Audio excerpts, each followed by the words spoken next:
E aí, torcedores? No vídeo de hoje, vamos mostrar para vocês alguns jogadores que foram pegos trapaceando, a famosa malandragem. Mas antes, você já pensou em ganhar dinheiro com futebol? E não é jogando futebol. Existe um novo mercado onde você pode ganhar dinheiro assistindo futebol. Simples assim. Se tiver interesse, aí na descrição está um e-book gratuito para você descobrir mais sobre esse novo mercado. Acessa lá! Agora, bora pro vídeo. Thierry Henry. Nas eliminatórias da Copa de 2010, jogavam França e Irlanda, buscando uma vaga na repescagem. A França havia vencido o primeiro jogo por 1-0 e perdia o segundo pelo mesmo placar, quando na prorrogação aconteceu um lance absurdamente impróprio. Após um lançamento para a área, o atacante Thierry Henry ajeitou a bola com a mão e conseguiu tocar para seu companheiro Gallas empatar a partida.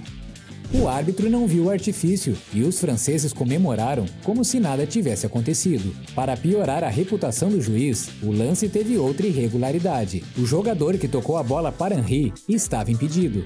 No final do jogo, a seleção francesa classificou para a Copa, onde passou o vexame, sendo eliminada ainda na primeira fase, sem vencer uma única partida. Brian Carrasco.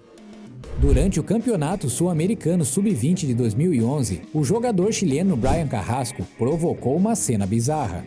Numa disputa de bola, o jogador pegou a mão do adversário e bateu no seu próprio rosto. Nem o melhor comediante teria essa ideia tão criativa. O jogador do Equador nem viu o próprio tapa, e o juiz também não. O único ganho para Carrasco foi o papel de ridículo da rodada. Ali Kassif. O goleiro dos Emirados Árabes ficou mundialmente famoso quando fez uma atuação espetacular contra o Real Madrid no Mundial de Clubes. Na partida, não evitou a derrota de seu time, mas fez uma série de defesas fenomenais. Mas a carreira dele também ficará lembrada por uma cena inusitada. Numa partida em que seu time, o Al Jazeera, vencia por 1-0, o jogador resolveu catimbar de uma forma criativa. O jogo já estava nos acréscimos e tinha um tiro de meta a favor. Ali Kassif se posicionou para cobrar e viu, para sua surpresa, que seu cadarço estava desamarrado. O que se faz numa situação dessas? O jogo para e alguém tem que ajudá-lo a amarrar, porque de luva não rola. O juiz não viu, mas as câmeras flagraram a arte do goleiro boicotando os próprios cadarços.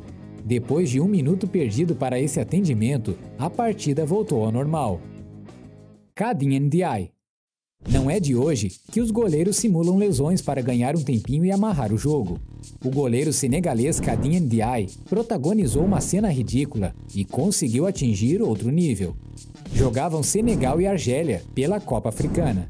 Os senegaleses precisavam de apenas um empate para se classificar para a próxima fase e iam empatando em 2 gols.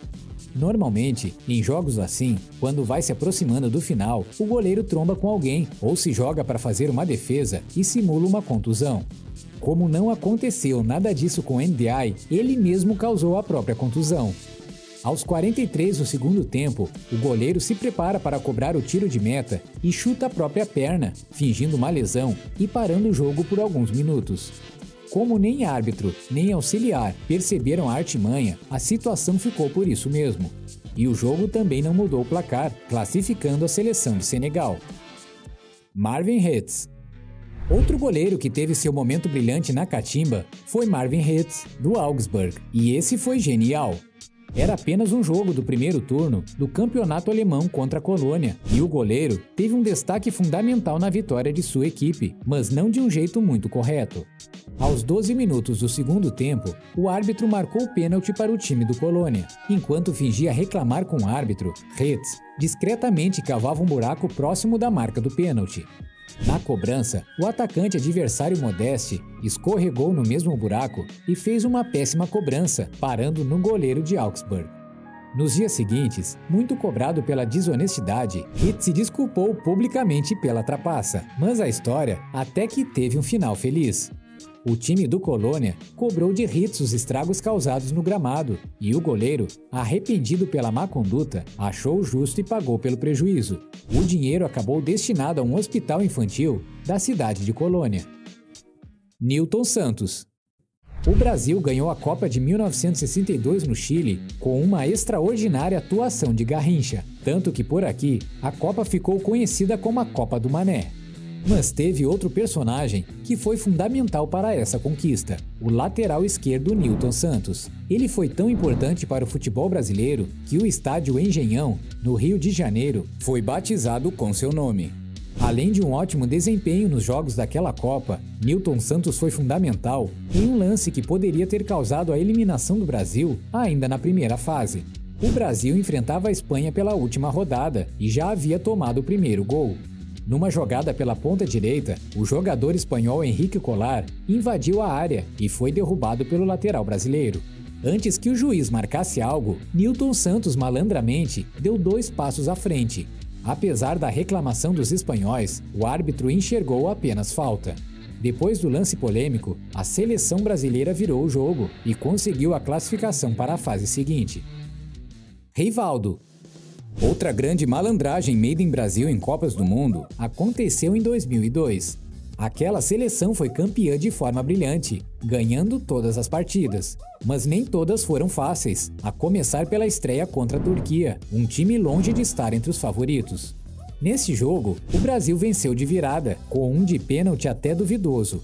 A expulsão do jogador turco Hakan Ünsal acabou sendo a cena mais lembrada dessa partida, e a mais ridícula também. Já nos acréscimos, o Brasil vencia por 2-1, quando o atacante Rivaldo se posicionou para cobrar um escanteio. O jogador turco, querendo agilizar o jogo, acabou acertando uma bolada na perna do brasileiro. Aparentemente, uma boladinha fraca. Mas o brasileiro, que não era bobo, aproveitou e fez uma cena teatral. Se jogou e se retorceu no chão, simulando uma bolada na cara. O árbitro olhou aquilo e não teve dúvida, cartão vermelho para Ünsal. A encenação do brasileiro foi tão convincente que nem o bandeirinha percebeu. Maradona. Não poderia faltar nessa lista o lance mais emblemático na história das trapaças futebolísticas, La Mano de Dios. Tudo porque aconteceu com um dos jogadores mais geniais de todos os tempos, Diego Maradona, e no melhor cenário possível, a Copa do Mundo. Inglaterra e Argentina se enfrentaram em partida eliminatória pela Copa de 1986, no México. A Argentina pressionava, mas não chegava ao gol. Até que aos 6 minutos do segundo tempo, a bola sobra pelo alto da área inglesa e o baixinho Maradona salta com o braço esticado e bota a bola para dentro do gol. No início, Maradona até dá aquela olhadinha marota para o juiz e comemora timidamente. E o gol foi confirmado, a audácia valeu o risco. Minutos depois, Maradona faz outro gol incrível, driblando meio time inglês. A Argentina venceu o jogo, as partidas seguintes, e foi campeã mundial. Dean Saunders. O atacante Dean Saunders merece estar na lista por um lance que ele apenas usou muito bem a regra a seu favor.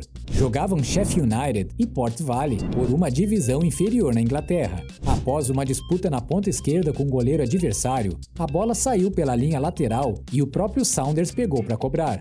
Sem ter um companheiro por perto para repor a bola em jogo rapidamente, o atacante resolveu usar o único recurso que tinha. Arremessou a bola nas costas do goleiro do Port Vale e na sobra chutou para o gol vazio. Não teve trapaça, apenas esperteza e um pouco de genialidade. Moussa Camara. O caso mais curioso aconteceu em Ruanda, num campeonato local. Jogavam as equipes do Rayon e do Mukura Victory, que ganhava o jogo por 1-0. O atacante Moussa Camara, do Rayon, já havia mandado uma bola na trave durante o jogo. Indignado com o lance, o jogador descobriu o motivo da falta de sorte. O goleiro adversário guardava um amuleto ao lado da trave. Moussa não teve dúvidas do que fazer.